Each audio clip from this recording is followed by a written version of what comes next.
करारविन्देन पदारविन्दं मुखारविन्दे विनिवेशयन्तं वटस्य पत्रस्य मुखे शयानं बालं मुकुन्दं मनसा स्मरामि।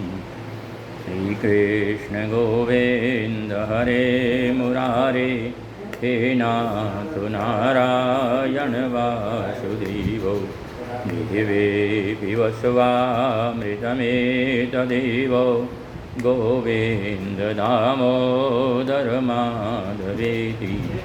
गृहे गृहे गोपवधो कदम्बा सर्वे मिलित्वा समवाप्य योगे पुण्यानि नामानि पठन्ति नित्यं गोविन्द दामोदर माधवेति। देवेश दैवं भज सुन्दराणि नामानि कृष्णस्य मनोहराणि समस्तभक्तार्तिविनाशनानि गोविन्द दामोदर माधवेति। सुखावसाने तुझमेव सारं दुःखावसाने तुझमेव गेयम् देहावसाने तुझमेव जाप्यं गोविन्द दामोदर माधवेति। श्रीकृष्ण राधा वर गोकुलेशो गोपाल गोवर्धन नाथ विष्णु जिह्वेऽपि वसवामृतमेतदेव गोविन्द दामोदर माधवेति। गोविन्द दामोदर माधवेति।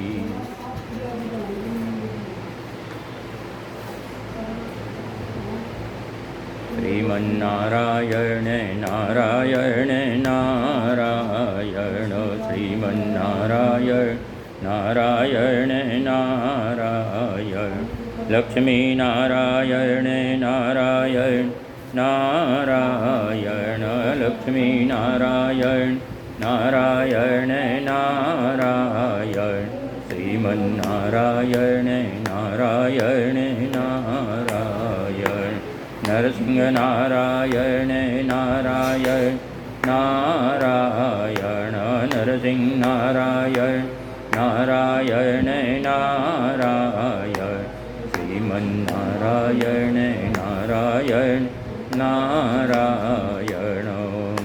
बोलो श्री लक्ष्मी नारायण भगवान की जय। भागवत भगवान की जय। सुखदेव जी महाराज वर्णन करते कहते हैं, राजा परीक्षित, आपको मैंने जो है नरकों के विषय में श्रवण कराया। स्वभावतः उससे डर उत्पन्न होता है मानव के अंदर, लेकिन मनुष्य को उससे प्रायश्चित करने की ज़रूरत है। यदि कोई जो है जान में अनजान में कोई कर्म हो जाते हैं तो उसे जो है प्रायश्चित के द्वारा, भगवान से प्रार्थना के द्वारा अपनी गलती स्वीकार कर लेने से सभी जो है पापों से व्यक्ति को मुक्ति की प्राप्ति हो जाती है, पापों से छुटकारा मिल जाता है। हे राजन, प्रत्येक पाप का प्रायश्चित है। प्रायश्चित ना करने से पापों को हमें भोगना पड़ता है। जिस प्रकार से धोबी जो है, रजक जो है, कपड़ों के मैल को साफ कर देता है, उसी प्रकार भगवान का नाम स्मरण करने से, विधि पूर्वक प्रायश्चित को करने से अघों का शमन हो जाता है, पाप जो है नष्ट हो जाते हैं। हे राजन, विचार करें, यदि साफ स्वच्छ शुद्ध धुला हुआ कपड़ा है, यदि वो कहीं से थोड़ा फट भी जाए तो भी वह स्वच्छता के कारण अच्छा दिखाई देता है। लेकिन यदि वही कपड़ा मैला है, खराब है, मलिनता से युक्त है, तो वह जो है मलिनता के कारण वह स्पष्ट हो जाता है और उसके प्रति जो है आपके भाव बदल जाते हैं। इसी प्रकार जब व्यक्ति अपनी मलिनता को प्रायश्चित्त के द्वारा दूर कर देता है तो उसे जो है किसी प्रकार के जो है दुखों को, कष्टों को भोगना नहीं पड़ता है। कर्म हमेशा मनुष्य 3 प्रकार के करता है, मनसा वाचा कर्मणा, मन के द्वारा, वाणी के द्वारा और कर्म के द्वारा। इनके द्वारा किए गए जो भी पाप हैं वो प्रायश्चित्त से मुक्ति को प्रदान करते हैं, प्रायश्चित्त से उनसे छुटकारा मिल जाता है। श्रद्धा और संयम से युक्त होकर के हमें यदि तपस्या करनी चाहिए, ब्रह्मचर्य का, सम का, सत्य का, दान का, पवित्रता का जो है धारण करते हुए यदि हम नियमों का पालन करते हैं, भगवान का भजन करते हैं, तो हमें जो है प्रायश्चित्त से मुक्ति की प्राप्ति हो जाती है। प्रायश्चित्त के विषय में हरिनाम संकीर्तन की महिमा का वर्णन किया है। गोविंद जय जय गोपाल जय जय, गोविंद जय जय गोपाल जय जय, राधा रमण हरि गोविंद जय जय, राधा रमण हरि गोविंद जय जय, गोविंद जय जय गोपाल जय जय, गोविंद जय जय गोपाल जय जय, राधा रमण हरि गोविंद जय जय, राधा रमण हरि गोविंद जय जय, गोविंद जय जय गोपाल जय जय, गोविंद जय जय गोपाल जय जय। बोलो श्री भागवत भगवान की जय। सुखदेव जी महाराज राजा परीक्षित को सावधान करते हैं और नाम की महिमा का वर्णन करते हुए अजामिल का आख्यान उन्हें श्रवण कराते हैं। वर्णन करते कहने लग जाते हैं कि हे राजन, अजामिल नाम का एक ब्राह्मण था, बहुत ही मधुर वाणी बोलने वाला था, धर्मात्मा था, ईर्ष्या आदि से रहित था।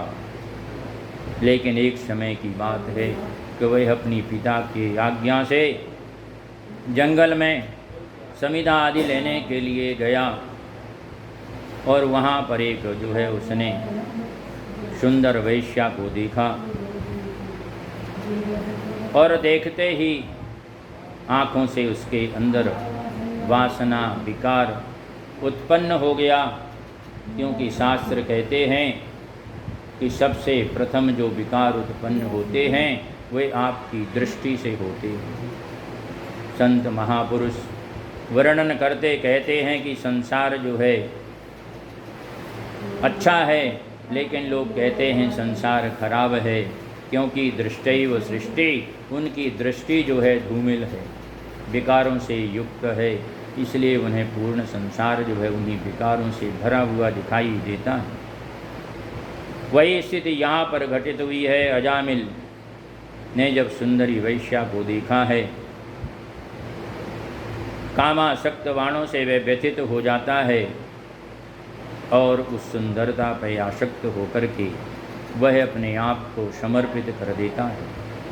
सुखदेव जी महाराज वर्णन करते कहने लग जाते हैं कि मन के ऊपर किसी का बस नहीं है, मन अतीव चंचल है। जैसे हवा को रोकना, बांधना, पकड़ना, बंधन में रखना असाध्य है, उसी प्रकार से मन को भी अपने बस में रखना बहुत ही कठिन है। सुखदेव जी महाराज वर्णन करते कहते हैं कि वह इतना आसक्त हुआ है कि माता पिता वर्ण कुल की संपूर्ण मर्यादाओं को त्याग दिया, लज्जा का परित्याग किया है और वेश्या के घर में ही रहने लग जाता है। समय का चक्र चला है। वेश्या के गर्भ से अजामिल के पुत्रों का जन्म हुआ है, लेकिन उसका जो काम था वह बहुत ही निंदनीय था। चोरी करना, जुआ खेलना, हिंसा करना, लूट लेना, मदिरा आदि पान करना, इस प्रकार के जो उसके कार्य थे निंदनीय थे।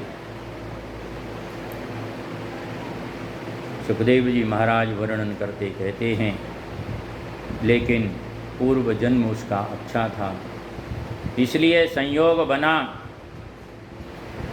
और एक दिन घूमते फिरते कुछ महात्मा उसके घर में पहुँचते हैं। अजामिल के घर में पहुँचते ही उनकी जो स्त्री है, वैश्या है, वह संतों की सेवा करके अपने पति के पापों का वर्णन करती है, बताती है कि इनके जो कार्य हैं वो इस प्रकार के हैं। लेकिन संतों ने विचार किया कि भाई ठीक है, जो भी करते हैं कर्मानुसार गति है। फिर भी संतों को, महात्माओं को दया आई और जब अजामिल की स्त्री को गर्भवती देखा तो उन्होंने दया की, कृपा की और कहा कि आप अपने बच्चे का नाम नारायण रखना। ऐसा कहकर के महापुरुष वहाँ से, संत वहाँ से प्रस्थान कर जाते हैं। सुखदेव जी महाराज कहते हैं, राजन, समय आया, अजामिल के यहाँ पुत्र की उत्पत्ति हुई और अजामिल ने अपने पुत्र का नाम भगवत की प्रेरणा से, प्रभु की प्रेरणा से नारायण रखा और सदा जो है वह नारायण नारायण का उच्चारण करने लगा। श्रीमन्नारायण नारायण नारायण, श्रीमन् नारायण, लक्ष्मी नारायण नारायण नारायण, लक्ष्मी नारायण, श्रीमन्नारायण नारायण नारायण, श्रीमन् नारायण। बोलो श्री लक्ष्मी नारायण भगवान की जय। सुखदेव जी महाराज वर्णन करते कहते हैं, हे राजन, भुंजानः प्रविहन् खादन् बालक स्नेहयन्त्रितः भोजयन् पाययन् मूढ़ो न वेदागतमन्तकम्। पुत्र के प्रति उसका स्नेह इतना बढ़ गया, नारायण से उसे इतना प्रेम हो गया कि वह जो है उठते बैठते, खाते पीते, प्रत्येक क्रियाएं करते हुए वह हमेशा अपने पुत्र को पुकारता, अर्थात नारायण नारायण नारायण का नाम ही जपता रहा। नारायण का उच्चारण करता, उसे अपनी गोद में लेता तो बारंबार नारायण नारायण करता, उसके मुख को चूमता तो नारायण नारायण करता। हम आप विचार करें तो छोटे से बच्चे का जो नाम हम आप रखते हैं, बारंबार उसका उच्चारण करते हैं और उसकी नाम की महिमा इतनी बढ़ जाती है। यदि प्रभु का नाम हुआ तो आपकी मुक्ति का कारक बन जाता है। लेकिन आजकल तो परंपरा थोड़ा सी अलग हो गई। नई पीढ़ी के लोग जो है अपने हिसाब से, मोबाइल जो कहता है उसके हिसाब से नामकरण विधि कर लेते। नए नए नाम जो गुण हैं या उसमें नहीं हैं, सार्थक हैं या निरर्थक हैं, उसका विचार नहीं करते। कुछ उसमें नवीनता हो, नया नाम हो, बोलने में एक नयापन आए और शब्दानाम अनेकर्थः, एक ही शब्द के विभिन्न अर्थ होते हैं। तो आजकल परंपरा चल पड़ी, पंडित जी से नहीं पूछते बल्कि गूगल से पूछते हैं। इस अक्षर पर इतने सारे नाम बताओ और वह हजारों की तादाद में गूगल जो है नाम प्रस्तुत कर देता है। उसमें वो गोता लगाते हैं, खोजते हैं और ऐसा नाम जब उन्हें नया मिलता है कि जो आज तक कभी सुना नहीं, किसी ने उसका स्मरण नहीं किया, वह आगे जो है लाभकारी होगा या नहीं होगा उस पर उनका विचार नहीं जाता। ऐसा नया नाम रख लेते हैं, कहने की ज़रूरत नहीं है कि नामों का बखान करें, लेकिन यहाँ पर कहा कि ऐसे नए नए नामों की परंपरा चल पड़ी है। लेकिन अजामिल नारायण को भोजन के समय, सोते समय, चलते समय, उठते समय बारंबार नारायण नारायण नारायण का चिंतन करता है। सुखदेव जी महाराज वर्णन करते कहते हैं कि वह इस प्रकार से मग्न हो गया और जब उसका अंतिम समय आया, उस समय भी उसने जो है स्नेह के कारण, प्रेम के कारण अपने पुत्र को ही बुलाया, नारायण का उच्चारण किया। नारायण नारायण करते हुए उसके शरीर से प्राण निकल गए। दूरे कीड़न आसक्तम पुत्रम नारायणावयम प्लावितेनो सरोच्चयी जुहाव अकुलेन्द्रियः।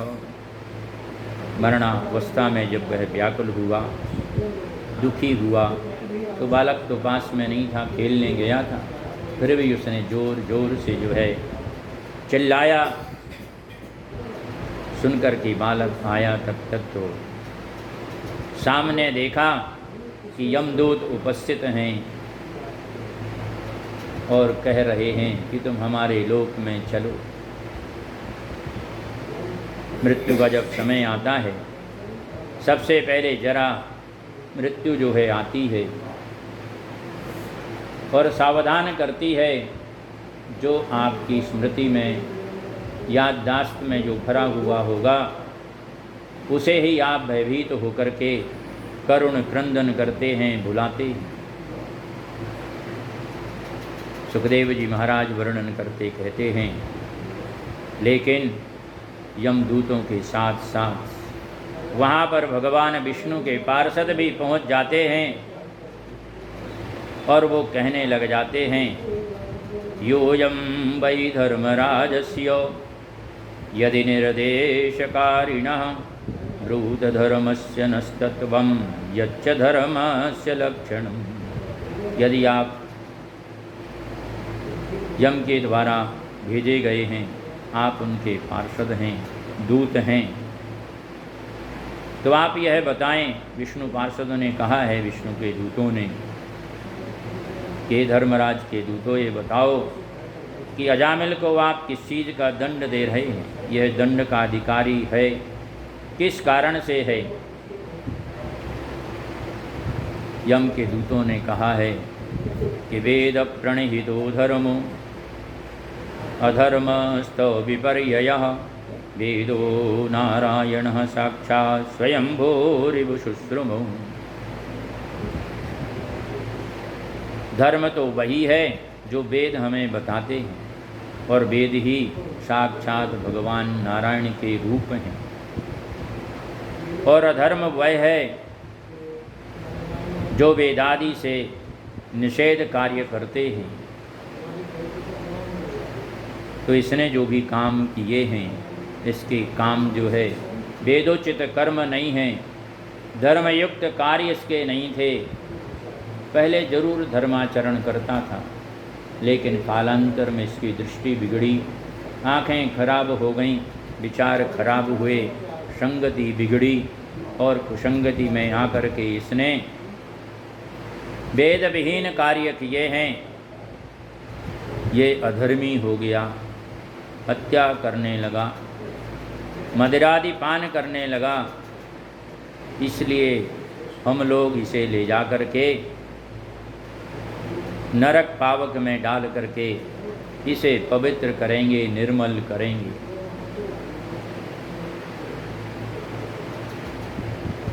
हाँ कि भाई आपके जो पास जो भी वस्तु है उसमें आप अच्छी चीज़ रखेंगे तो अच्छी चीज़ निकलेगी, खराब चीज़ रख लेंगे तो खराब चीज़ निकलेगी। जहाँ भगवान रहेंगे वहाँ दूसरा कोई रह नहीं सकता। मन में यदि परमात्मा है तो मन में संसार नहीं रह सकता, और यदि मन में संसार बैठ गया है तो उसमें परमात्मा नहीं रह सकते। मन तो एक है और एक ही चीज़ उसमें रह सकती है। इसलिए आप जो है यहाँ से हट जाएं, हम तो इसे यमलोक ले जाने को तैयार हैं। सुखदेव जी महाराज वर्णन करते कहते हैं, विष्णु और यम के दूतों का जब संवाद हुआ है, अपने आप को श्रेष्ठ महान मानने वाला वह अजामिल भी सोचने लग जाता है। वैराग्य उसे उत्पन्न होता है, तब उसे ज्ञान होता है। अंतिम क्षणों में हम आप देखेंगे कि आपको जो है जीव को विदा करते समय इतना वैराग्य हो जाता है कि संसार की प्रत्येक चीज़ आपको नाशवान दिखाई देती है, लेकिन ज्यों ही आप जीव को यथा स्थान पहुंचाते हैं और वहां से ज्यों ही आप अपना मुख मोड़ते हैं, फिर से वही विष्णुर माया सम्मोहितम जगत, भगवान की वह माया आपको, आपके संसार को मोहित कर लेती है। आपका संसार मतलब एक संसार तो आपके मन के द्वारा रचा गया है, बनाया गया है, जिसमें आप हमेशा घूमते रहते हैं। ये पुत्र है, ये पौत्र है, नहीं, ये इस नाम से है, ये इस नाम से है। एक संसार तो आपको दिखाई दे रहा है, और एक संसार आपके मन में भी जो रचा बचा है, जिसमें आप सदा सर्वदा 24 घंटे भ्रमण करते रहते, कभी उसके पास, कभी उसके पास, कभी उसके पास, कभी उसके पास। सुखदेव जी महाराज वर्णन करते कहने लग जाते हैं,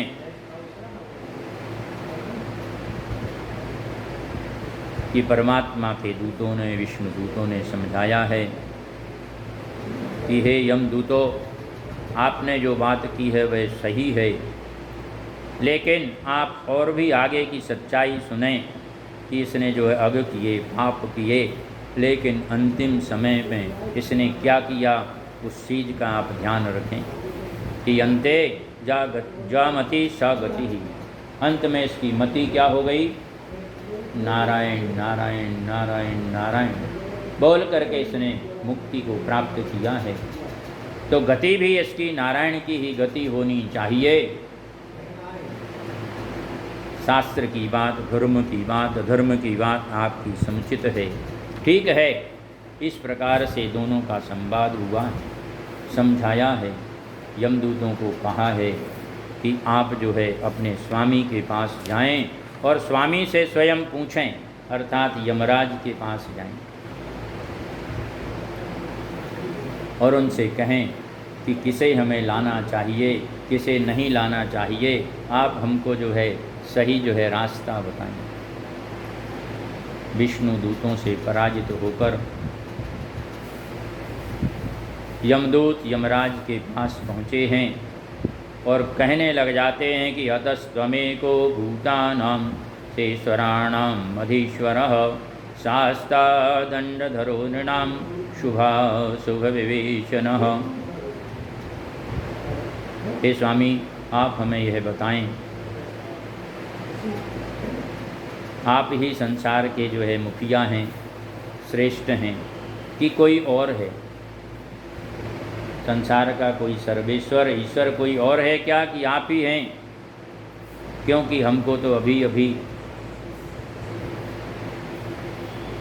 ऐसे दूतों से जो है पाला पड़ा, ऐसे दूत हमें मिले जो शंख चक्र गदा पद्म, शंख चक्र गदा बनमालाधारी महापुरुषों के हमने दर्शन किए, और उन्होंने जो है हमसे उस जीव को छुड़ा लिया और कहने लगे कि अपने स्वामी से जा कर के पूर्ण जानकारी लो कि हमें किसे लाना है, किसे नहीं लाना है। इस प्रकार से वर्णन करते कहने लग जाते हैं यमदूत कि उस पापी ने अंतिम समय में तो नाम भगवान का लिया है, नारायण नारायण नारायण नाम का उच्चारण किया है, तो केवल नाम उच्चारण कर लेने से उसको अच्छी गति की प्राप्ति कैसे हो सकती है। सुखदेव जी महाराज वर्णन करते कहते हैं, हे राजन, अपने दूतों के मुख से नारायण इस नाम को बारंबार सुन करके प्रेम में डूब करके यमराज ने भी प्रभु के चरणों का स्मरण किया है और दूतों से कहने लग जाते हैं, हे अनुचरो, जो नारायण प्रभु नवीन कमल के समान हमेशा नित्य निर्मल रहते हैं, वे हरि ही कभी शिव के नाम से, कभी ब्रह्मा के नाम से, कभी विष्णु के नाम से, इंद्रादि देवताओं के नाम से जाने जाते हैं और सभी देवता केवल एक के ही वशीभूत हैं और वो हैं आदि नारायण। स्वयंभूर्नारदः शंभु कुमारो कपिलो मनुः प्रहर्दो जनको भीष्मो बलैर्वैयासिकिर्वयम्। कहने लग जाते हैं कि धर्म जो है भगवान का स्वरूप है। धर्म पूर्वक प्रभु का जो स्मरण करता है उसे के सभी पाप जो है नष्ट हो जाते हैं और यही ईश्वर, यही नारायण अलग अलग रूपों में अपने नए नए रूप बना करके सभी के कष्टों को दूर करते हैं। कभी ब्रह्मा बनते, शिव, नारद, सनकादि, कपिल, मनु, प्रहलाद, जनक, भीष्म, बलि, सुखदेव आदि जो है रूपों को धारण करके और विपत्ति में पड़े हुए मनुष्य की रक्षा करते हैं। इतनी बात सुनकर के यमदूतों ने फिर से पूछा है कि हे स्वामी, आप हमारे मालिक हैं, आप हमको अंतिम यह निर्देश करें, बताएं कि हम किसको पकड़ करके आपके पास लाएं और नरकों में हम उन्हें ले जाएं। सुन करके फिर से यमराज ने अपने दूतों को, अपने सेवकों को समझाया है। कहने लग जाते हैं कि जिह्वान भक्ति भगवत गुणनामधेयं चेतस्न स्मरति तच्चरणारविन्दं कृष्णाय नो नमति यशिरे कदापि तान् आनयध्वमसतो कृतवेष्णुकृत्यान्। सुखदेव जी महाराज कहते हैं, हे राजन, यमराज ने यमदूतों को समझाया है कि जिसकी जिह्वा भगवत गुणानुवाद नहीं करती है, भगवान का नाम का उच्चारण जिसकी जीव नहीं करती है, जिसका हृदय भगवान के चरण कमलों का स्मरण नहीं करता है, चेतस न स्मरति, जिनका हृदय भगवान का स्मरण नहीं करता है, तच्चरणारविंदम, जिनका मस्तक भगवान के चरणारविंद में नमता नहीं है, नमन नहीं करता है,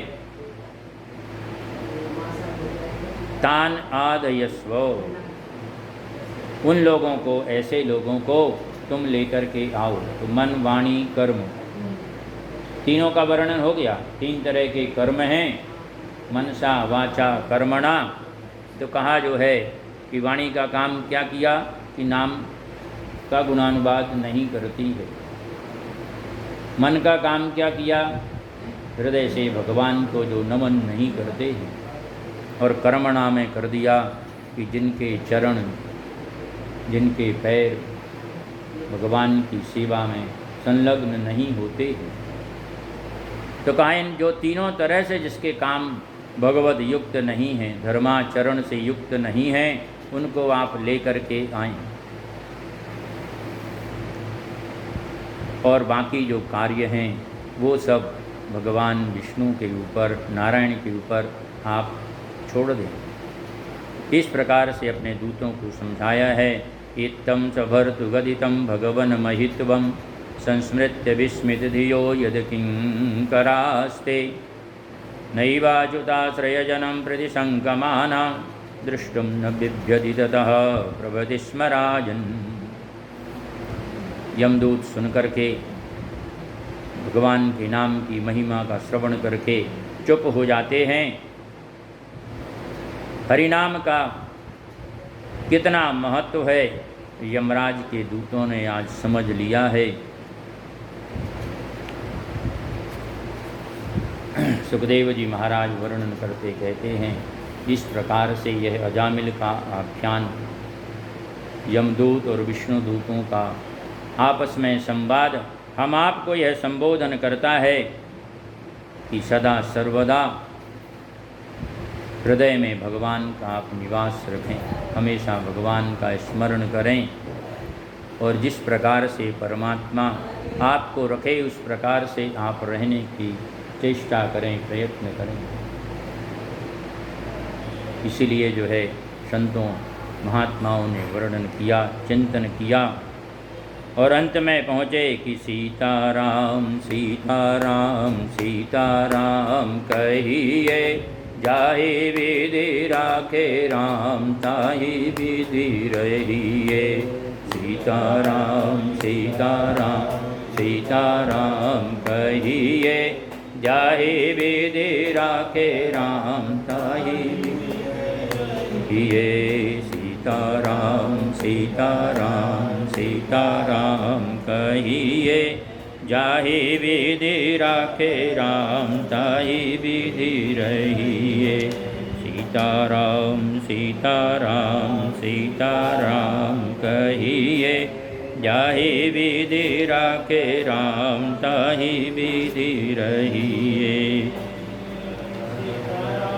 सीताराम सीताराम कहिए, जाहि विधि राखे राम ताहि विधि रहिए।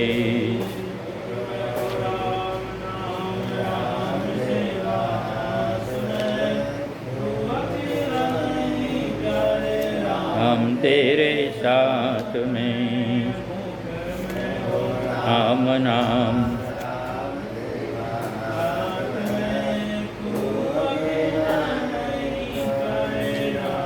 तेरे साथ में जाहि राखे सहिए।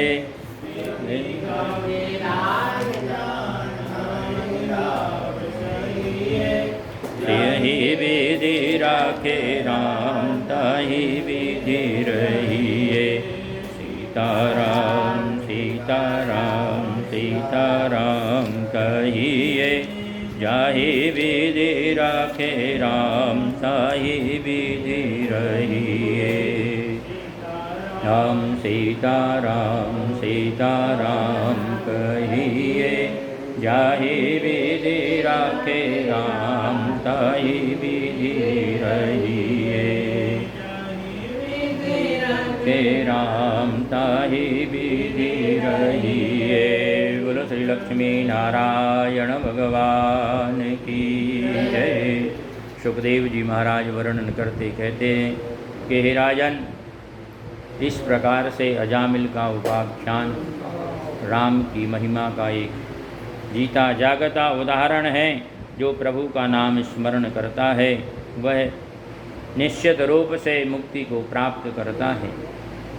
आगे सुखदेव जी महाराज कहते हैं, हे राजन, मैं आपको प्रजापति की सृष्टि, देव मनुज की सृष्टि, दक्ष प्रजापति के चरित्र का श्रवण कराता हूँ। कि दक्ष महाराज ने, दक्ष प्रजापति ने तपस्या की है और तपस्या के प्रभाव से सृष्टि करने का जो है उन्होंने निश्चय किया है। पंचगुह्य स्तोत्र के द्वारा दक्ष प्रजापति ने भगवान की स्तुति की है। स्तुति करने लग जाते हैं, वंदन करते हैं प्रभु को, भगवान का सदा गान करते हैं। अखिल ब्रह्मांड नायक अनंत परमात्मा का चिंतन करते हैं, सर्वत्र जो है परमात्मा का दर्शन करते हैं।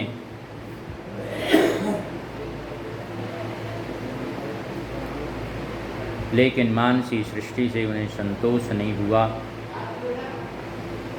भगवान की उनके ऊपर कृपा हुई, उनके भावों को जान करके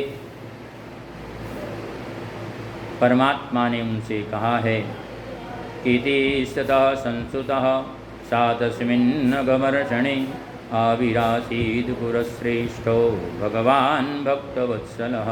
भगवान भक्तवत्सल दक्ष के मनोरथों को पूर्ण करने के लिए उनके सामने आते हैं और भगवान कहने लग जाते हैं कि हे दक्ष, तुम प्रजा के लिए इतने व्याकुल हो, इतने अधीर हो, चिंतित हो, और आप श्रवण करें कि सृष्टि की वृद्धि मन से संभव नहीं है।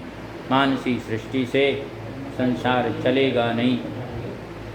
इसलिए आप जो है पांचजन्य की पुत्री असिकनी के साथ विवाह करें और मैथुनीय सृष्टि का निर्माण करें। धर्म के अनुसार जब यह सृष्टि आप बनाएंगे तो यह सृष्टि आपकी चलेगी। और इतना कह करके सर्वांतर्यामी परमात्मा अंतर ध्यान हो जाते हैं।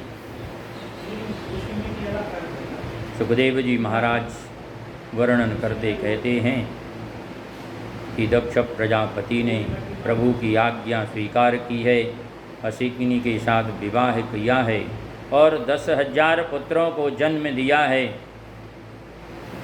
सभी पुत्र गुणों में, रूपों में एक जैसे हैं, एक ही आयु वाले हैं। उन सब का जो है परमात्मा के प्रति निष्ठा भाव है। दक्ष प्रजापति ने पुत्रों को कहा है कि आप सभी तपस्या करने के लिए जाएं और तपस्या के बाद विवाहादि करके पुत्र पौत्र उत्पन्न करें, विश्व में अपना यश बढ़ाएं।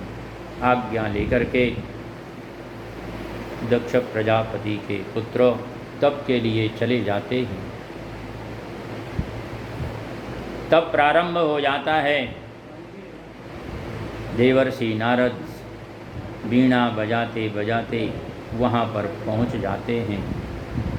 हरे राम राम राम हरे हरे, हरे कृष्णा कृष्णा कृष्णा हरे हरे, हरे राम राम राम हरे हरे, हरे कृष्णा कृष्णा हरे राम राम राम हरे हरे,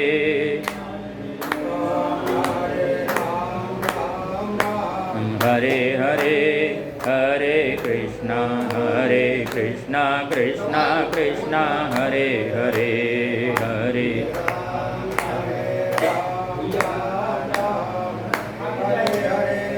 हरे कृष्णा कृष्णा कृष्णा हरे हरे, हे कृष्णा कृष्णा कृष्णा हरे हरे, हरे राम राम हरे हरे, हरे राम राम हरे हरे, हरे कृष्णा कृष्णा कृष्णा हरे हरे, राम हरे हरे, हरे कृष्णा कृष्णा कृष्णा हरे हरे। बोलो श्री भागवत भगवान की जय। नारद जी इस प्रकार से गुणानुवाद करते करते दक्ष पुत्रों के पास पहुंच जाते हैं और उन्हें समझाने लगते हैं कि हे दक्ष पुत्रों, आपने कभी ऐसे आदमी को देखा है जो संपूर्ण राष्ट्र को देख रहा है? ऐसा कोई घर देखा है जिसमें जाकर के कोई कभी लौटता नहीं है? क्या कभी कोई ऐसी नदी देखी है जो पूर्वा पर दोनों तरफ बहती है?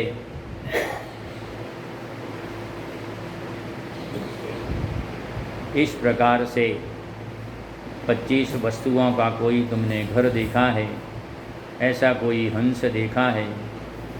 आदि बातें जो है पूछने लग जाते हैं ऐसा कोई पहिया देखा है जो दिन रात जो है घूमता रहता है, चलता रहता है? क्या पृथ्वी का कोई अंत देखा है? दक्ष के पुत्रों को जगत पिता परमात्मा की वास्तविकता का ज्ञान कराते हैं और कहने लग जाते हैं कि जिसने परमात्मा को जान लिया है वह इस सृष्टि को करके क्या करेगा? सृष्टि के जानने के बिना वह सृष्टि की रचना करके भी क्या सुख प्राप्त करेगा? नारद जी की बातें सुन करके उन्हें आश्चर्य होता है कि ये तो नए नए प्रश्न हैं। और नारद जी तब उनकी जिज्ञासाओं को पूर्ण करने लग जाते हैं और कहते हैं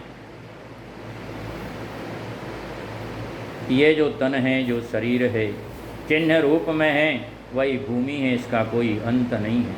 एक जन्म दूसरा जन्म, विविध प्रकार से जन्म जन्मांतर तक वह जो है चलता ही रहता है। प्रभु का धाम ही ऐसा घर है जहाँ पर पहुँच करके मनुष्य कभी लौटता नहीं है। और बुद्धि ही ऐसी जो है स्त्री है जो अज्ञ मानव ही उसका पति है। माया रूपी नदी जो है दोनों तरफ बहती है, आगे भी पीछे भी। 25 तत्वों का यह जो शरीर है, शास्त्र ही ऐसा हंस है जो रोज नई नई कथा सुनाता है। उसी निवृत्ति मार्ग का उपदेश किया है नारद जी ने और उन्हें जो है भगवान का चिंतन करने के लिए वहाँ से जो है विदा कर दिया है, अर्थात वो गृहस्थाश्रम में ना पहुँचें, ऐसा उपदेश, वैराग्य का उपदेश दे दिया नारद जी ने। उपदेश से वो मुक्ति के मार्ग पर चल पड़े, कभी घर वापस नहीं आए। जब दक्ष प्रजापति ने नारायण सरोवर पर नारद के ज्ञान से मेरे पुत्र वहाँ संत बन गए, ऐसा जब श्रवण किया है, बड़ा दुख हुआ है। दक्ष प्रजापति ने अपने मन को समझाया और पुनः जो है 1000 सबलास्वादी पुत्रों को जन्म दिया है और उन्हें भी उसी प्रकार का तप करने के लिए नारायण सरोवर पर भेजा है। लेकिन सुखदेव जी महाराज कहते हैं कि नारद मुनि फिर से उस स्थान पर पहुँचते हैं और अपना जो कूट ज्ञान है उन्हें जो है प्रदान करते हैं और पुनः उन 1000 पुत्रों को महान मार्ग में चलने के लिए। देखिए, आत्मा और महात्मा, जिनकी आत्मा के अंदर महानता आ गई, श्रेष्ठता आ गई, नर से नारायण के मार्ग पर चल पड़े, वही महात्मा है। एक आत्मा है, एक महात्मा है, एक परमात्मा है। तीनों अपने अपने काम करते हैं, लेकिन सबके अंदर एक तत्व है, वह है आत्मा। और आत्म तत्व के कारण ही वो अच्छे बन जाते हैं, श्रेष्ठत्व को प्राप्त कर लेते हैं। तो कहा कि जो इनके उपदेश से दक्ष प्रजापति के 1000 पुत्र 10,000 भी बने और 1000 भी बन गए। संख्याएं बहुत महत्वपूर्ण होती हैं। शास्त्र में जो बहुत सारे तत्वों का विवेचन किया है, वो पुत्र भी घर में नहीं आए। चक्रोध नारदायासौ पुत्र से को विमूर्छितः देवर्षि मुपलभ्याहो रोषास्विस्फुरिताधरः। सुखदेव जी महाराज कहते हैं, हे राजन, दक्ष ने जब पुनः यह वृत्तांत सुना है, उनका चित्त, उनका मन रोषाग्नि से, क्रोधाग्नि से इतना जो है भवक उठा है, जल उठा है कि उन्होंने जो है नारद जी को श्राप दे दिया है। दक्ष प्रजापति के श्राप के कारण ही नारद जी किसी जगह पर स्थिर होकर के रहते नहीं। श्राप दिया है और कह दिया कि तंतु कृंतन यसनस्त्वम अभद्रचर पुनः तस्मात् लोकेषु ते मूढ़न भवेत भ्रमतः पदम। हे नारद जी, मैं आपको यह श्राप देता हूँ कि आप 2 घटी से अधिक कहीं पर भी रह नहीं सकेंगे, और जब ज़्यादा देर आप कहीं पर नहीं रुकेंगे तो आपका जो उपदेश है वह सार्थक नहीं होगा। जो गृहस्थ में जाना चाहते हैं उनको जो है आप दृग्भ्रमित नहीं कर पाएंगे, क्योंकि दक्ष प्रजापति का उद्देश्य था कि बच्चे जो है गृहस्थ धर्म को धारण करें और संसार में श्रेयत्व को प्राप्त करें। उद्देश्य सबके अपने अपने हैं। कोई कहता है भाई धन्यो गृहस्थाश्रमः, चारों धर्मों में गृहस्थाश्रम सर्वश्रेष्ठ है, क्योंकि ब्रह्मचर्य का, वानप्रस्थ का और संन्यास का, इन तीनों का पालन पोषण करने वाला यदि कोई है तो वह है गृहस्थ। गृहस्थ से सभी की पूर्ति होती है। भौतिक, लौकिक, अलौकिक सभी सुखों के लिए वह सहायक बनता है। आप तपस्वी हैं, तपस्या कर रहे हैं, आपकी रक्षा का भी उत्तरदायित्व वही समाज जो है स्वीकार करता है। वही गृहस्थी लोग ही यहाँ पर आकर के आपकी सेवा शुश्रूषा करते हैं, आपकी तपस्या में सहयोग प्रदान करते हैं, और आप नर से नारायणत्व को स्वीकार कर लेते हैं। वहाँ तक आप पहुँच जाते हैं। मार्ग में आपके सहायक बनता है आपका गृहस्थाश्रम। आप ब्रह्मचारी हैं तो ब्रह्म का ध्यान तो जब ही लगेगा जब आपकी उदर पूर्ति होगी, शरीर सुख के लिए रहने खाने की व्यवस्था होगी, तब आप ब्रह्मनिष्ठ होकर के ब्रह्म की तपस्या करेंगे। ब्रह्मम आचरति इति ब्रह्मचारी, हमेशा सतत ब्रह्म का जो है वह स्मरण करे, उसकी युक्त क्रियाओं को वह करे, वही ब्रह्मचारी है, केवल वस्त्रधारी नहीं। सुखदेव जी महाराज वर्णन करते कहते हैं कि इस प्रकार का जब श्राप दिया है, नारद जी ने हंसते हुए उसे जो है सिरोधार्य कर लिया है, स्वीकार कर लिया है। सुखदेव जी महाराज वर्णन करते कहते हैं, आगे मैं आपको दक्ष प्रजापति की सृष्टि का भी वर्णन करता हूँ कि दक्ष ने पुनः ब्रह्मा जी की आज्ञा पाकर के 60 पुत्रियों को जन्म दिया है।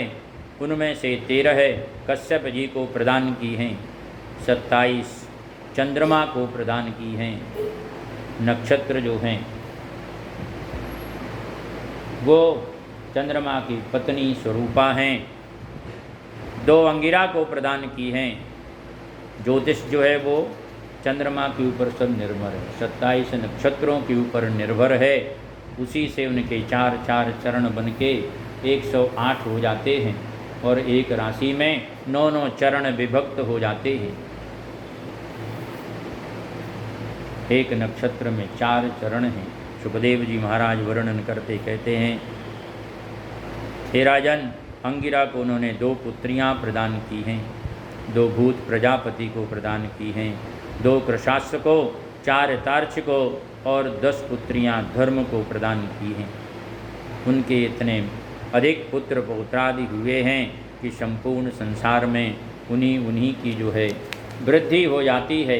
दक्ष की संतति से संपूर्ण संसार भर जाता है। सुखदेव जी महाराज वर्णन करते कहते हैं कि एक समय जो है इंद्र के द्वारा गुरु का अपमान हुआ है, और अपमान के कारण बृहस्पति जी ने गुरु पद का त्याग कर दिया है, और देवताओं को अपना गुरु भी बदलना पड़ा है। दूसरे बिना गुरु के किसी की गति नहीं। गुरु ही आपको जो है ईश्वर से मिलाने में सहायक है। तो जितने भी देवता हैं सभी जो है जब गुरु विहीन हो जाते हैं तो फिर दूसरे को विचार करते किसी न किसी को गुरु नियुक्त करें। सुखदेव जी महाराज वर्णन करते कहते हैं, राजा परीक्षित, सभी देवताओं ने जब गुरुदेव ने परित्याग किया है, एक समय की बात है, सभा चल रही है, देवराज इंद्रादि बैठे हुए हैं, गुरुदेव का आगमन हुआ है, बृहस्पति जी वहाँ पधारे हैं। सायदा परमाचार्यौ देवानाम आत्मनस्य हो नाभ्यनंदत संप्राप्तम प्रत्युत्थान आसनादिभिः। सुखदेव जी महाराज वर्णन करते कहते हैं कि जब गुरुदेव जी का आगमन हुआ है, गुरु बृहस्पति पधारे हैं, तो इंद्र अपने आसन से उठे भी नहीं हैं, इधर उधर उठने का प्रयत्न भी नहीं किया है। कहा सिंहासन से इधर उधर जो है उत्थानाद आसनादि भी, इधर उधर जो है प्रयत्न भी नहीं किया है, बैठे बैठे भी प्रणाम नहीं किया है, नमन नहीं किया है। देवगुरु समझ जाते हैं कि शक्र को, इंद्र को अभिमान की जागृति हुई है कि मैं सभी देवताओं का स्वामी हूँ, मालिक हूँ, मुखिया हूँ। गुरुदेव जी अंदर आना तो क्या, उस द्वार से ही वहाँ से वापस हो जाते, अंदर ही नहीं आए। समय व्यतीत हुआ है और जब इंद्र को होश आया है, अपनी बुद्धि को कोसते हुए विचार करने लग जाते हैं कि मेरी मति इस प्रकार से नष्ट हुई कि आचार्य का, गुरु का आगमन हुआ है। अहोवत ममा साधु कृतं वै दब्न बुद्धिना यन्मयैश्वर्यमत्तेनो गुरो सदसि काल कृतः। मेरी बुद्धि इतनी भ्रष्ट हो गई, मैं इतने दंभ में भर गया, मुझे ऐश्वर्य का इतना मत्त हो गया, अभिमान हो गया कि गुरु का भी मैंने आदर नहीं किया, नमन तक नहीं किया। पहले तो दंडवत की परंपरा थी, धीरे धीरे समय बदला और पैर तक पड़ने की बात पहुंची, और कालांतर में पहुंचे तो कहा भाई अब तो कमर इतनी झुकती, तो घुटने तक ही हाथ गया, वहीं नमन कर दिया। वर्तमान में परंपरा ये आ गई कि देखा और हाय और वाय कर दिया। अब हाथ जोड़ने की भी परंपरा का भाई ये तो पुरानी परंपरा है। नई पीढ़ी क्या कहती है कि भाई ये पुरानी परंपरा है, हमारे श्रेष्ठ जन हाथ जोड़कर जो बंधन करते हैं, धीरे धीरे सब स्वीकार उसको करने लग जाते। लेकिन समय तो परिवर्तनशील है, और ऐसा जो है शहरों में हम आप जो है देखते हैं कि कोई मिला और अपने दोस्त से दो शब्द, एक अंकल और एक आंटी, कोई रिश्तों के जो है संबंध नहीं है, कोई स्नेह में उनसे कोई बंधन नहीं है। केवल जो है पाश्चात्य सभ्यता ने दो वर्ण दे दिए, उनको दो शब्द दे दिए। कोई भी जो है पुरुष जाति दिखे अंकल कह, काम हो गया। स्त्री जाति के लिए संबोधन कर दिया तो संपूर्ण मर्यादाएं धीरे धीरे सनातन धर्म की क्षीण हुई।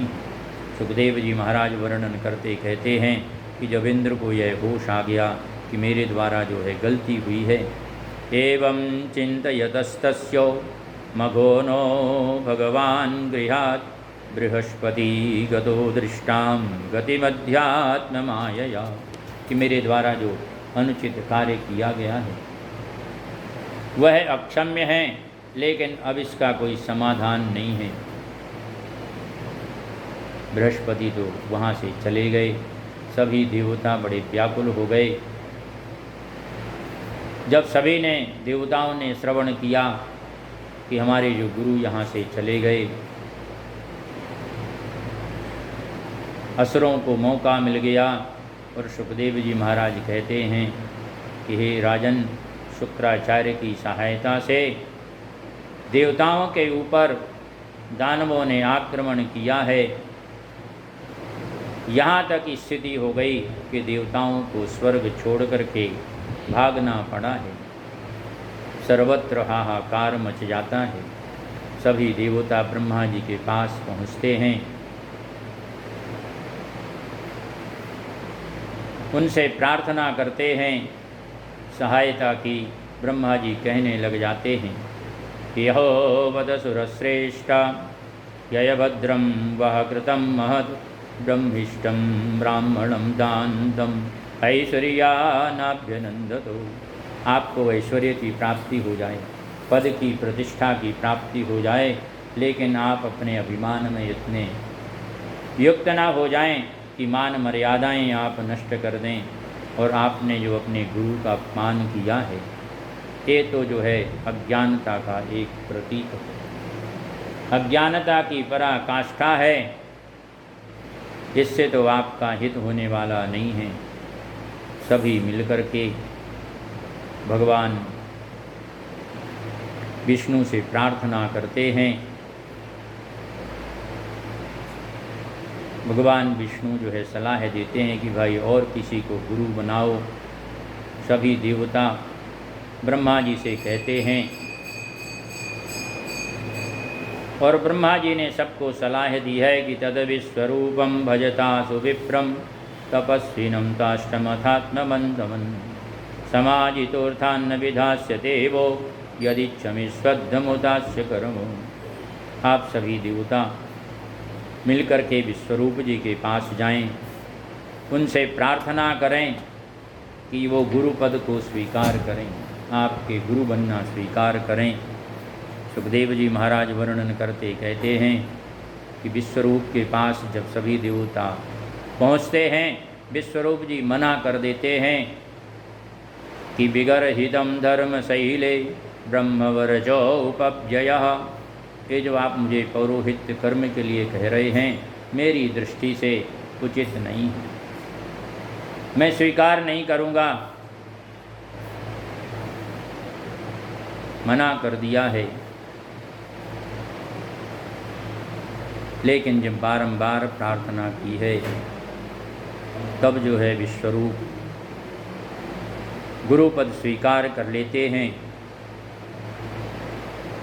और सभी देवताओं को निर्भय बनाने के लिए देवेंद्र को, इंद्र को नारायण कवच का उपदेश करते हैं और कहते हैं कि यदि तुम नारायण कवच का धारण करोगे तो शत्रुओं के ऊपर तुम्हें विजय की प्राप्ति होगी और तुम्हें पुनः जो है स्वर्गलोक की प्राप्ति होगी। इस प्रकार से नारायण कवच जो है उपदेश देने के लिए। लेकिन सुखदेव जी महाराज वर्णन करते कहते हैं कि विश्वरूप को भी अभिमान में आकर के इंद्र ने जो है उनका वध कर दिया है। और जब इंद्र का वध हो जाता है, फिर से सभी देवता जो है भगवान से फिर से प्रार्थना करते हैं। और जब विश्वरूप का जो है वध हुआ है तो उनके पिता त्वष्टा बहुत अधिक क्रोधित हुए हैं और क्रोध में आकर के उन्होंने जो है वृत्रासुर का जो है उत्पन्न किया है और वृत्रासुर जो है पुनः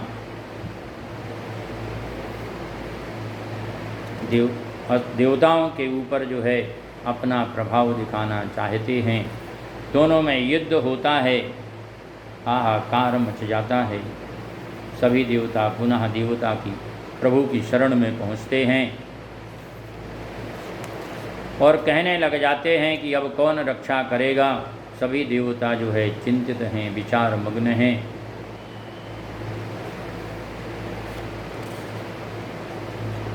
सुखदेव जी महाराज वर्णन करते कहते हैं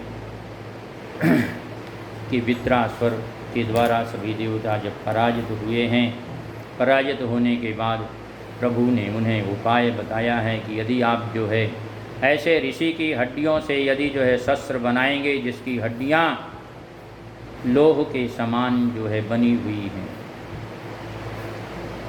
सुखदेव जी महाराज वर्णन करते कहते हैं कि एक समय की बात है जब असुरों को देवताओं ने पराजित कर दिया।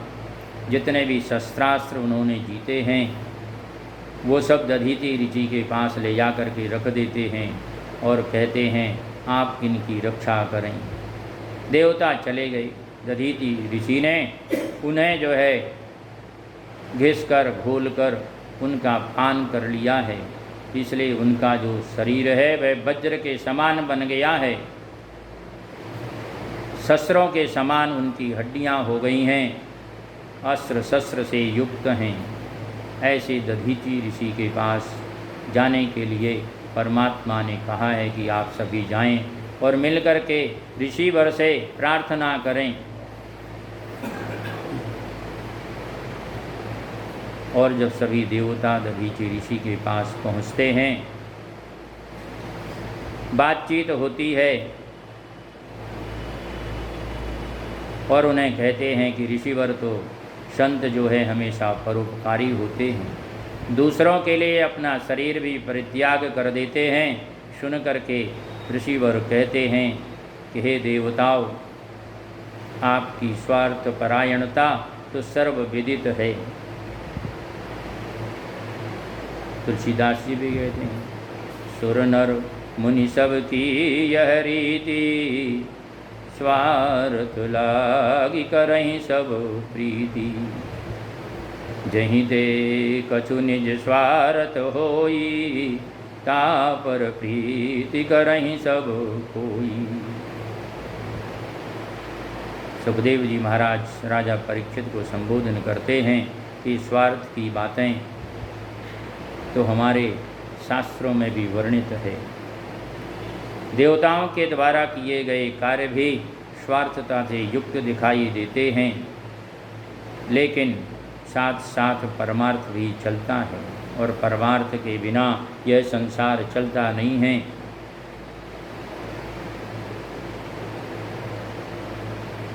ऋषिवर कहते हैं कि आपने तो स्वार्थवश आकर के ऐसा किया है, क्या किसी से किसी का शरीर मांगना उचित है?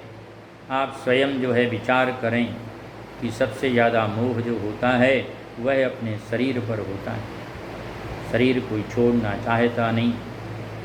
मृत्यु भी सामने उपस्थित हो जाती है, तब भी जीव जो है उससे बचने के लिए, शरीर की रक्षा के लिए विविध प्रयोग करता रहता है।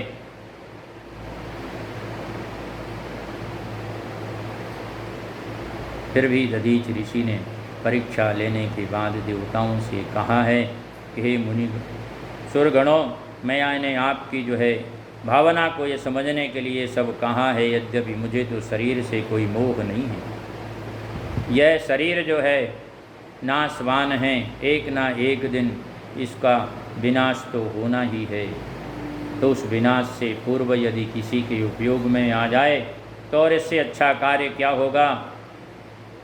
परोपकारार्थमिदं शरीरम, मेरा जो है शरीर है वह परोपकार के लिए है। पूर्व स्मृति भी दिला दी उनको कि जब आपके पास शास्त्रों का भंडार था तब आपने अभिमान में उसका परित्याग कर दिया था, और मैंने उन्हीं का जब पान कर लिया तो आज मेरा शरीर जो है लोहवत बन गया। इसलिए आप उसे जो है लेने के लिए यहाँ पर आए हैं। तो स्वार्थता पहले भी थी, अब भी है। सुखदेव जी महाराज वर्णन करते कहते हैं, हे राजन, अहो दैन्यमहो कष्टम पारक्यैषणभङ्गुरै, यन्नोपकुर्याद् स्वार्थार्थै मर्त्याः स्वज्ञाति विग्रहे। सुखदेव जी महाराज वर्णन करते कहते हैं, इस प्रकार से दधीचि ऋषि की हड्डियों को ग्रहण किया है। असुरों का अधिपति जो वृत्रासुर था और इंद्रादि देवताओं का आपस में युद्ध हुआ है।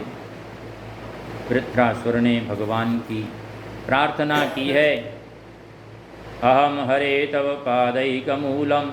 दास बन कर के अनुनय पूर्वक वह बार बार जो है भगवान को प्रणाम करता है और कहने लग जाता है कि मैं तो आपसे कुछ भी नहीं चाहता, केवल आपके चरणों में अनुरक्ति की प्रार्थना करता हूँ। और वृत्रासुर अंतिम समय में प्रभु की प्रार्थना करते हुए प्रभु पद को प्राप्त किया है। बोलो श्री लक्ष्मी नारायण भगवान की जय। सुखदेव जी महाराज वर्णन करते कहते हैं, इंद्र के ऊपर फिर से जो है ब्रह्म हत्या का पाप लगा है, उसको उन्होंने बांट करके प्रायश्चित्त किया है। सुखदेव जी महाराज वर्णन करते कहते हैं, आगे मैं आपको युधिष्ठिर नारद का संवाद और प्रहलाद चरित्र का श्रवण कराता हूँ। श्रीमन्नारायण नारायण नारायण श्रीमन्नारायण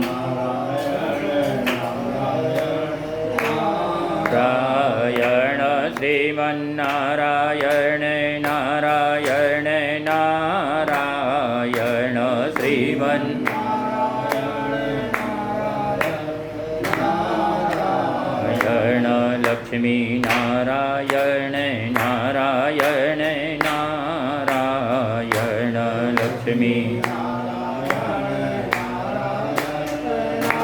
नारायण नरसिंह नारायण नारायण नारायण नरसिंह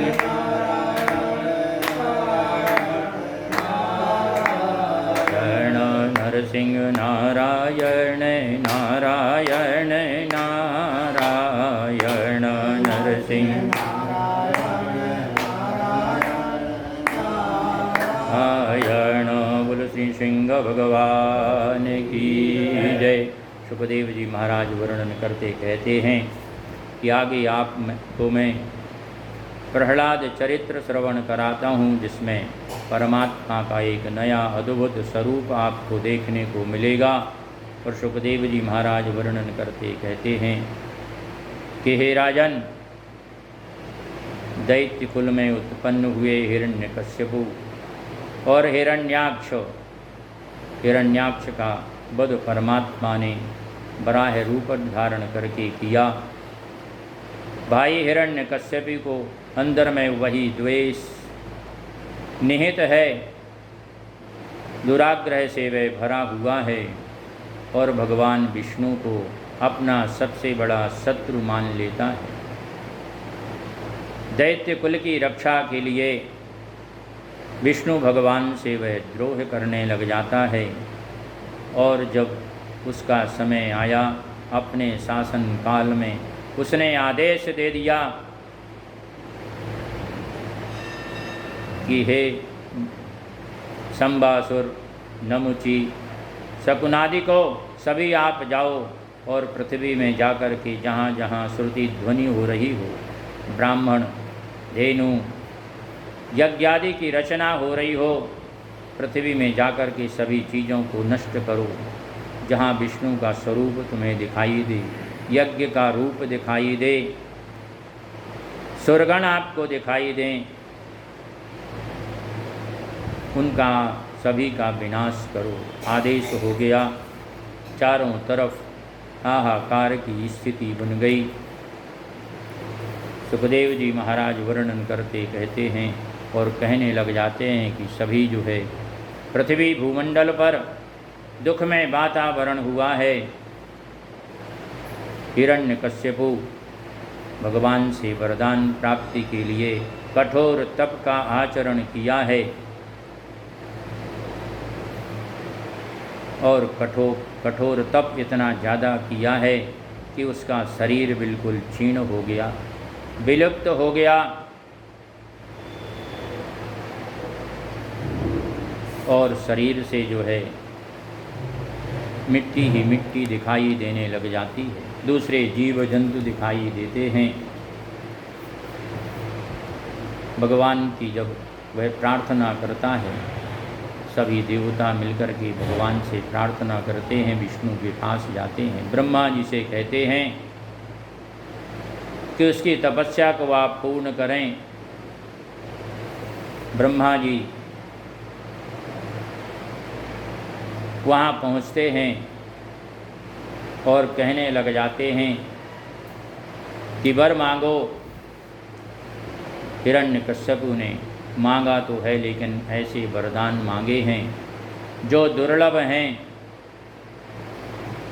किसी ने आज तक मांगे नहीं हैं। उसने कहा है, हे ब्रह्मा जी, आप वरदान देना चाहते हैं तो आपकी बनाई गई किसी भी सृष्टि से मेरी मृत्यु ना हो, मैं किसी प्राणी से ना मरूं, अंदर बाहर दिन रात, अस्त्र शस्त्र, नाग असुर मनुष्य, पशु, जल थल आकाश पाताल, जितना भी उसे स्मृति आई, कहा कि यहाँ की रहने वाली जो भी सृष्टि है उससे मेरी मृत्यु ना हो। ब्रह्मा जी ने कहा कि ताते ते दुर्लभा पुंसाम यान व्रणीसे वरान ममो तथापि वितराम्यंगो वरान यदपि दुर्लभान। हिरण्यकश्यपु, आपने तप किया, मैंने आपको वर देने के लिए कहा, लेकिन आपने ऐसे दुर्लभ वर मांगे हैं जो संभव नहीं हैं।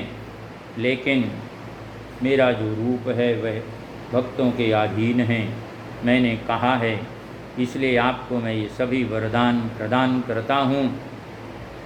और वरदान दे करके ब्रह्मा जी अंतर ध्यान हो गए। हिरण्यकश्यपु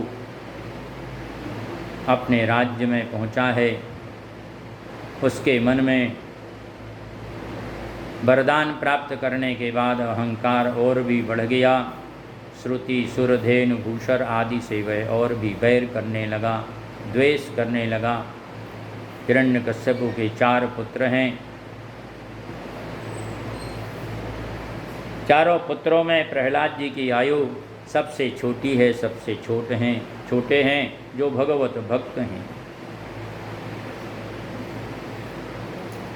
सुखदेव जी महाराज वर्णन करते कहते हैं कि जब प्रहलाद जी शिक्षा ग्रहण करने के लिए गुरुकुल में जाते हैं, विद्या अध्ययन करते हैं, और विद्या अध्ययन करने के बाद जब पिता के पास पहुँचते हैं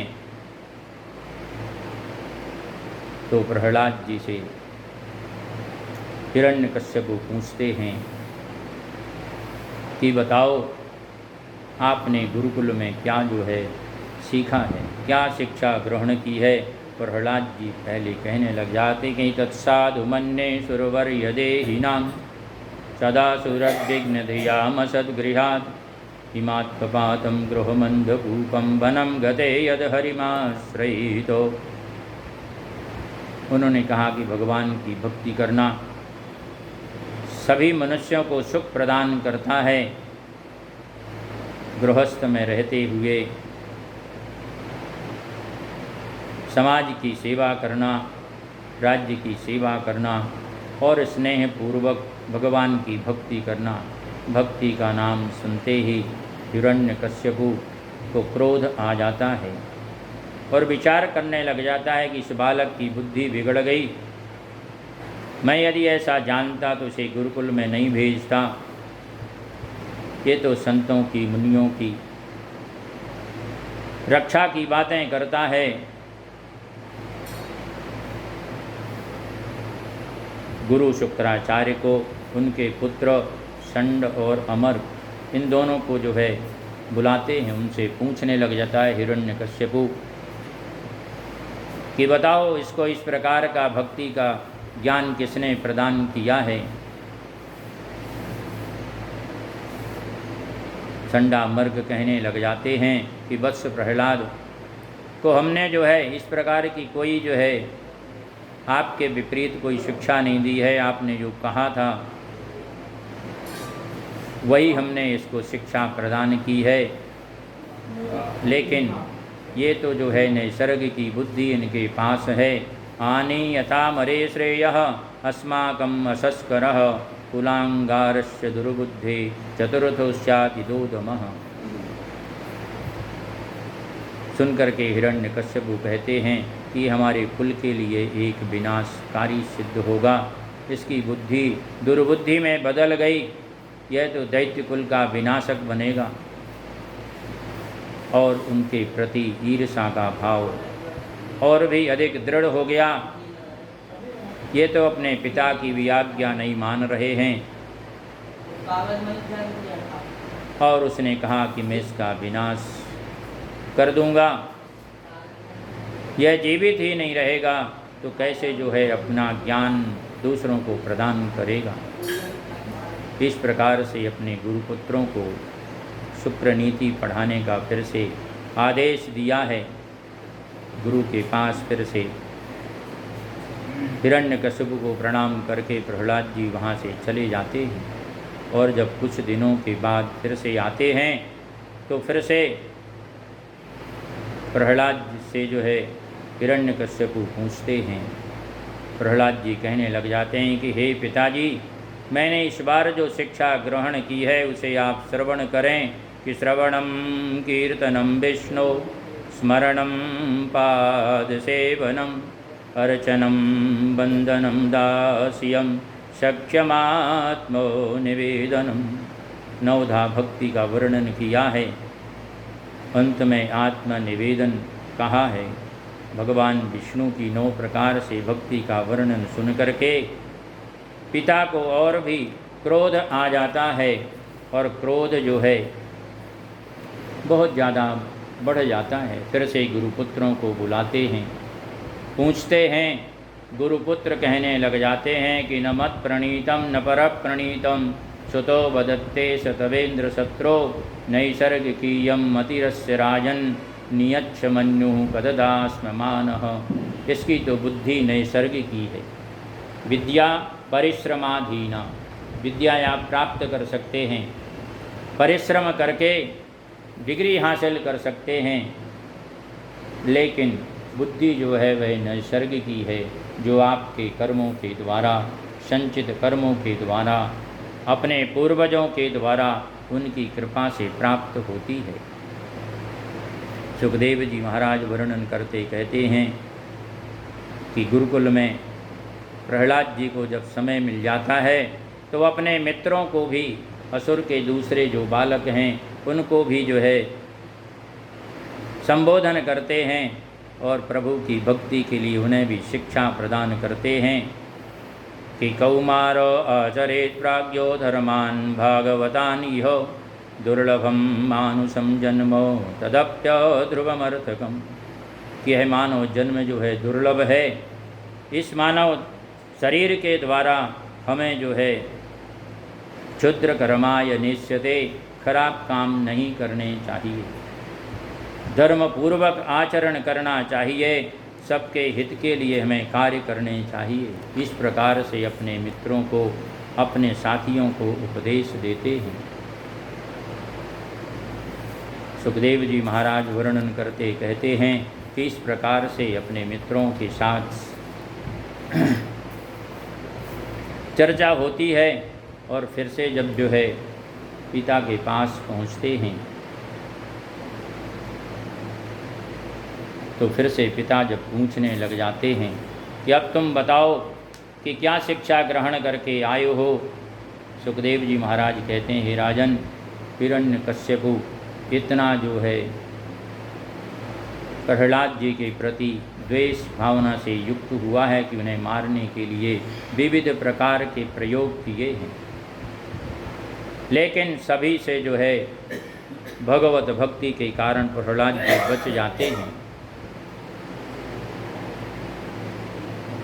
होली का जो स्वरूप है वह भी एक प्रहलाद की जो है प्रत्यक्ष भक्ति का उदाहरण है कि हिरण्यकश्यपु ने अपनी बहन को भी आदेश दे दिया और होलिका जो है प्रहलाद को लेकर के अग्नि में बैठ जाती है, लेकिन वहाँ पर भी होलिका नष्ट हो जाती है, प्रहलाद जी बच जाते हैं। पर्वतों से, हाथियों के नीचे विविध प्रकार से मारने का प्रयत्न किया है, लेकिन जब सब तरह से बच गए, इतना क्रोध जो है बढ़ गया हिरण्यकश्यपु का कि वह जो है सभा में ही पूछने लग जाता है और कहता है कि तुम्हारे जो परमात्मा हैं, तुम्हारा जो ईश्वर है, सर्वत्र है, तो तुम ये बताओ क्या इस खंभे में भी तुम्हें परमात्मा दिखाई दे रहा है? क्रोध में भरा हुआ है, खड्ग हाथ में है, गर्जना कर रहा है, बार बार चिल्ला रहा है, उद्घोष कर रहा है। प्रहलाद जी चिंतन करते हैं और चिंतन करते करते देखने लग जाते हैं कि उस खंभे में भी उन्हें ईश्वर तत्व दिखाई देता है और कह देते हैं अंततः कि हाँ, मेरा परमात्मा सब जगह है। क्रोध में भर करके खंभे में मुष्टि का प्रहार करता है हिरण्यकश्यपु। परमात्मा जो है उसी खंभे से प्रकट हो जाते हैं। बोलो श्री नृसिंह भगवान की जय। श्रीमन्नारायण नारायण नारायण श्रीमन्नारायण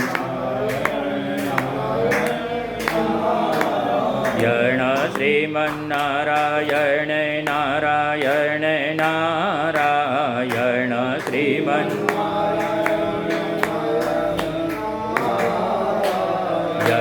श्रीमन्नारायण नारायण नारायण श्रीमन्नारायण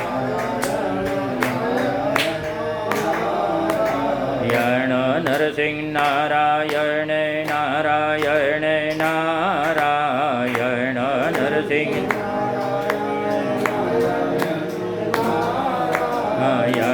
नरसिंह नारायण नारायण नारायण नरसिंह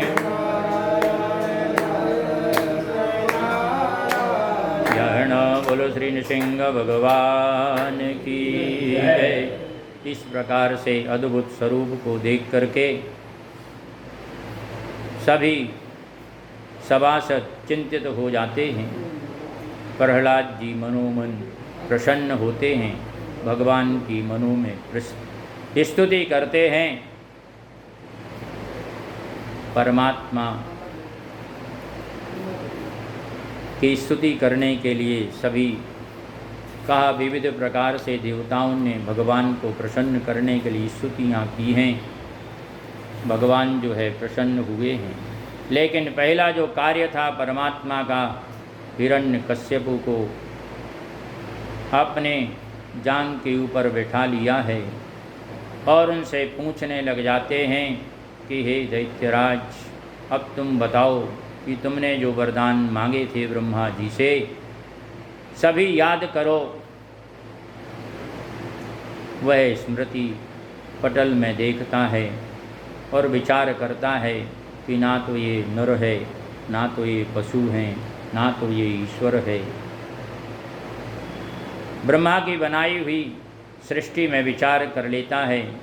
परमात्मा ने कहा है कि तुम जहाँ पर हो बताओ, ऊपर हो या नीचे हो, अंदर हो या बाहर हो, तुमको वस्त्र दिख रहे या शस्त्र दिख रहे, संपूर्ण चीज़ें परमात्मा ने पूछी हैं। और हिरण्यकश्यपु को अपने नखों के द्वारा परम धाम को प्रदान किया है। बोलो श्री लक्ष्मी नारायण भगवान की जय, नृसिंह भगवान की जय। सुखदेव जी महाराज श्रवण कराते हैं कि इस प्रकार से भगवान के उस स्वरूप को देख करके सभी लोग जो है भगवान की स्तुति करते हैं, वंदन करते हैं, नमन करते हैं। हम आप भी उनको नमन करते हुए आगे का चरित्र कल श्रवण करेंगे। हरे राम राम राम हरे हरे, हरे कृष्णा कृष्णा कृष्णा हरे हरे, हरे राम राम राम हरे हरे, हरे कृष्णा कृष्णा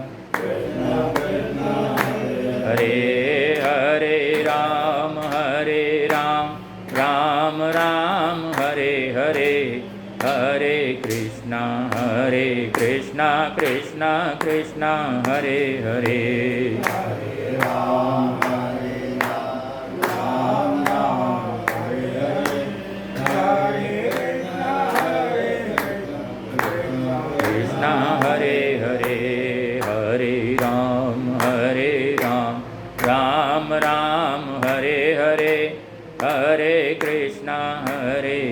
कृष्ण कृष्ण कृष्ण हरे हरे, हरे राम राम राम हरे हरे, हरे कृष्ण कृष्ण कृष्ण हरे हरे। बोलो श्री भागवत भगवान की जय। कृष्ण कन्हैया लाल की। नरसिंह की स्तुति करा देना चाहिए। आज की भी बहुत है, मतलब वो पहला दिन होती है तो उसको बोलते प्रचार करते हैं।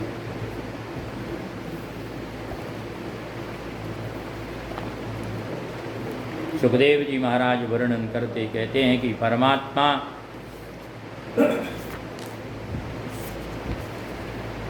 मुक्ति प्रदान करके हिरण्यकश्यप को प्रहलाद की तरफ जब देखते हैं, प्रहलाद जी जो है उनकी स्तुति करते हैं कि ब्रह्मादया सुरगणा मुनयोत सिद्धा सत्वैकतानमतयो वचसां प्रवाहि नारादितुं पुरुगणै रघुनापति पिप्रुः किं तोष्टुमर्हति समे हरिरोग्रजाति। परमात्मा के उस रूप को देख करके प्रहलाद जी चिंतित हैं, विचार कर रहे हैं कि आप हे प्रभु, आप तो दया के नाथ हैं, दया करने वाले हैं, करुणा निधान हैं, सभी के संसार के रक्षक हैं, आप भक्तों के कष्ट दूर करते हैं। मैंने जिस स्वरूप का चिंतन किया है, भगवान का जो भी मैंने गुणानुवाद सुना है, लेकिन आज तो मैं ब्रह्मा विष्णु महेश आपके जो अवतार हुए अभी तक उनमें से यह अलग रूप दिखाई दे रहा है। मैं आपको बार बार वंदन करता हूँ, आप जो है अपने क्रोध का परित्याग करें और ये जो हमारी पैतृक परंपरा है, असुरों के जो कार्य हैं, पिताजी ने जो कार्य किए हैं, उन सभी को आप क्षमा कर दें। बार बार प्रार्थना की है कि आप तो भक्तों का उद्धार करने वाले हैं, आप हमारा सभी का आप उद्धार करें। मन्ये धनाभिजन रूप तपस्रजौजः तेज प्रभाव बल पौरुष बुद्धि योगः नाराधनाय हि भवन्ति परस्य पुंसो भक्त्या तुतोष भगवान गजयोथपायो। आपने तो गजेंद्र की भी रक्षा की है, दूसरे जीव भी आपकी भक्ति पूर्वक जब प्रार्थना करते हैं आप सभी के ऊपर प्रसन्न हो जाते हैं। मेरे पास जो बल है, बुद्धि है, पौरुष है, मैं आपको वंदन करता हूँ कि जो धन के अभिमान में धर्म ध्वजों का अनादर किया है पिता के द्वारा, इस प्रकार का जो कार्य हुआ है आप जो है सभी को क्षमा करें। इस प्रकार से बार बार स्तुति की है। सुखदेव जी महाराज राजा परीक्षित को श्रवण कराते हैं और कहने लग जाते हैं कि परमात्मा की जब ऐसी स्तुति ही परमात्मा ने निर्मल रूप को धारण किया है और प्रहलाद भक्त प्रहलाद को विविध प्रकार के वरदान भी प्रदान किए हैं और कहने लग जाते हैं भक्त मैं तुम्हारी प्रार्थना से बहुत प्रसन्न हूँ और भी कुछ तुम चाहते हो तो जो है मैं तुम्हें प्रदान करूँगा, तुम मुझसे वर मांगो। लेकिन सुखदेव जी महाराज कहते हैं राजन, प्रहलाद जी ने कहा है कि मामा प्रलोभयेत पत्या अशक्तं कामेषु तैर्वरै तत्संसांग भीतो निर्विण्यो मुमुक्षुस्तुमाश्रितः। हे प्रभु, आप जो मुझे प्रलोभन दे रहे हैं कि मैं कुछ मांगूं, संसार की चीज़ों को मैं मांगूं, तो मुझे ये कुछ भी नहीं चाहिए। मेरी कामनाएं जो हैं पूर्ण हो चुकी हैं। मैं तो केवल आपकी शरणागति प्राप्त करना चाहता हूँ। मुझे संसार के काम सुख, संसार के उपभोग सुख कुछ भी नहीं चाहिए। आप वरदान मुझे देना ही चाहते हैं तो आप हमेशा मेरे चित्त में निरंतर विराजमान रहें और आप मेरे ऊपर ही कृपा करें कि आपकी कृपा मेरे ऊपर जो है बनी रहेगी। इस प्रकार जब बारंबार प्रहलाद जी ने स्तुति की है, परमात्मा कहने लग जाते हैं। नृसिंह उवाचो नैकान्तिनो मे मयि जायेहाशिषो आशासते मुत्र न च मे भवद्भिः अथापि मनवन्तरमेत्र दैते असुराणाम अनुभुक्ष भोगान। हे प्रहलाद, भक्त जो है हमेशा भक्ति करते हैं और मैं भक्तों के अधीन रहता हूँ। तुम्हारा जो चित्त मुझ में हमेशा लगा रहे, यही मेरा जो है तुम्हारे लिए आशीर्वाद है। तब भक्त प्रहलाद ने फिर प्रार्थना की है कि मेरे पिता के द्वारा जो भी कार्य अनुचित हुए हैं उनसे आप जो है पिताजी को मुक्त करें। परमात्मा कहने लग जाते हैं, तुम केवल पिता की बात कर रहे हो। त्रिसप्तभी पिता पूतः पितृभि सहते नभो यद साधुष गृहे जातो भगवान वै कुल पावनः। भगवान कहते हैं कि जिसके घर में जिसका पुत्र सदकर्म करने वाला हो जाता है, उसकी एक ही नहीं बल्कि 21 पीढ़ियाँ जो हैं तृप्त हो जाती हैं।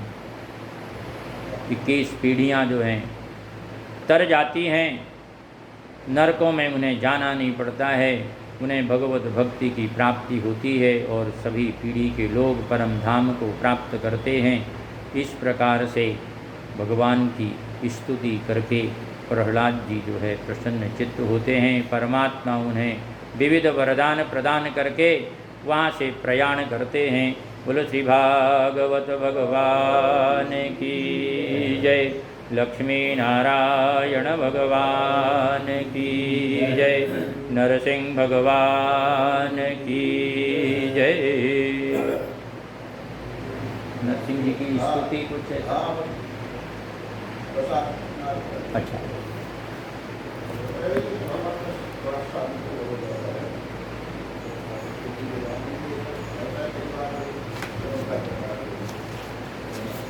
फिर आप लोगों को याद है चाहिए तो ले।